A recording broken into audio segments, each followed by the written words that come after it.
Assalaamu calaykum. Waa mar kale iyo muuqaal cusub. Fadlan ku soo dhawow kanaalka Wadani Show. Haddii aad nagu cusub tahay, subscribe ta saar, gambaleelka furo. Haddii aad hore noola joogtay, waa ku mahadsan tahay. Maanta waxaan ka hadli doonaa kheyraadka Soomaaliya. Runtii Soomaaliya waxa ay leedahay kheyraad aad u fara badan oo u baahan ka faa'iideysi. Kheyraadkeena markaan ka hadalno waxa uu kala baxaa 5 nooc. 5 nooc ayaan qaadaa dhigi doonaa. Qodobka ugu horeeya kheyraadka ugu horeeya runtii waa xoolaha nool. Number 1. Xoolaha nool ayaa waxay u kala baxaan 3. Waa ariga, geela iyo lo'da. Marka kan ugu horeeya markii aan soo qaadano ariga Soomaaliya waa kan adduunka ugu hilibka macaan uguna badan. Marka Soomaalida loo fiiriyo waxa la dhihi karaa dadkeena Soomaaliyeed arigu ku 2 jibaarma ama ku 3 jibaarma ariga aan leenahay. Sanadkii waxaan dhoofin karnaa markii ugu yar tahay 13 milyan ilaa 15 milyan oo neef oo lab ah waliba aan dhadi ku jirin. Geela oo lambar 2 ah. Dalka Soomaaliya waxa uu leeyahay geela adduunka ugu quruxda badan uguna hilibka macaan.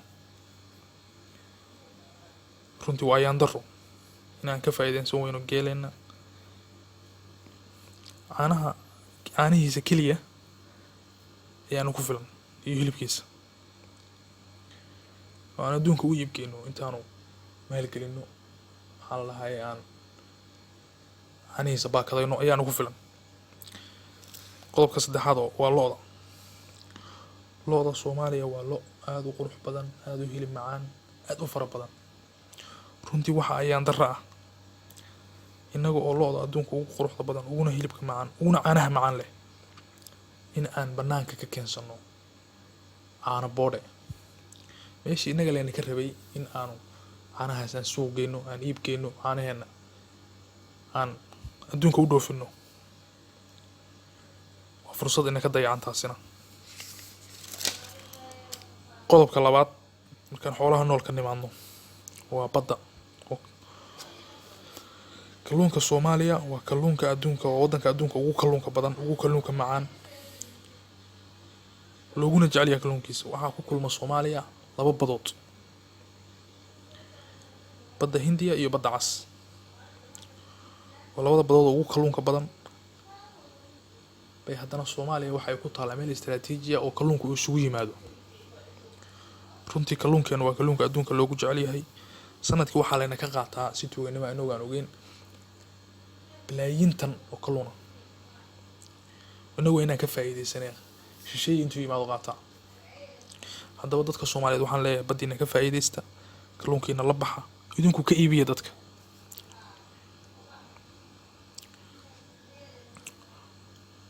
Qodobka 4 waa beeraha.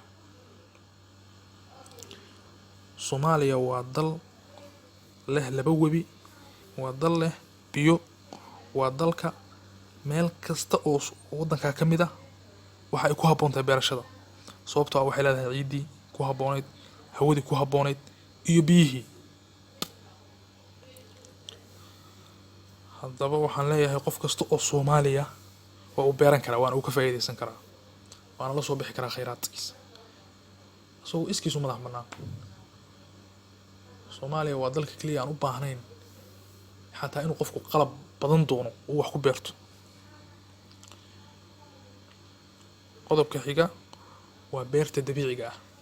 Beerta dabiiciga ah Soomaalidu inta badan ma wada taqaan san filaayo. Waa beerta dabiiciga waxa la dhahaa xijiga. Soomaalidu waxaysan u wada aqoon. Soomaaliya kama wada baxo. Waxa uu ka baxaa 2 gobol oo kaliya. Waa kheyraad aad qaali u ah Soomaaliya ay leedahay. Soomaaliya waxa weeye wadanka kulansada 2 nooc uu ka kooban yahay xijigu. Waa beeyada iyo maydiga.